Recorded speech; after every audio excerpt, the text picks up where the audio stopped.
which is a pretty penny for back then. The price of this ore actually spiked since then. Buyers nowadays would pay upwards of $27 million for 488 tons of this ore. It's known as the Great Lakes Gold.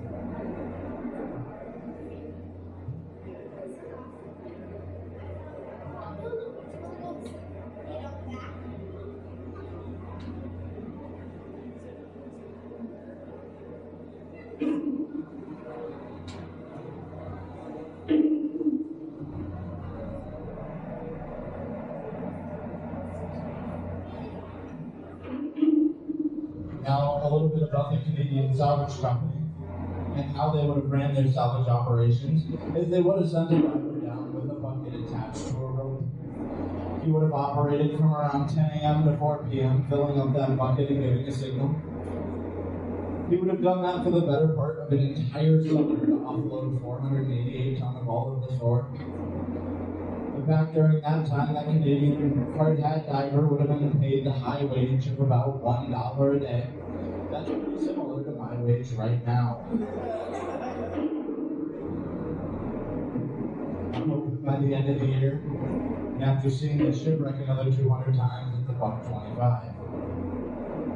We're headed up onto the bow once again. Now, this is one of the most photographed valves in all the Great Lakes due to its age, its accessibility, and its condition. It's a rare sight in the entire world to find a shipwreck sitting in less than 60 feet of water, still fully intact and able to be looked at like this. I always like to compare our viewing wells to if we grab you by your ankles, put goggles on you, and shove you in the water about 4 feet down. We do draft about 4 feet on the Express. And that's that bow passes through your viewing well. Unfortunately, it doesn't work. It doesn't do anything.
1967. The longest running keeper of it was George Pryor. He lived out here with his wife.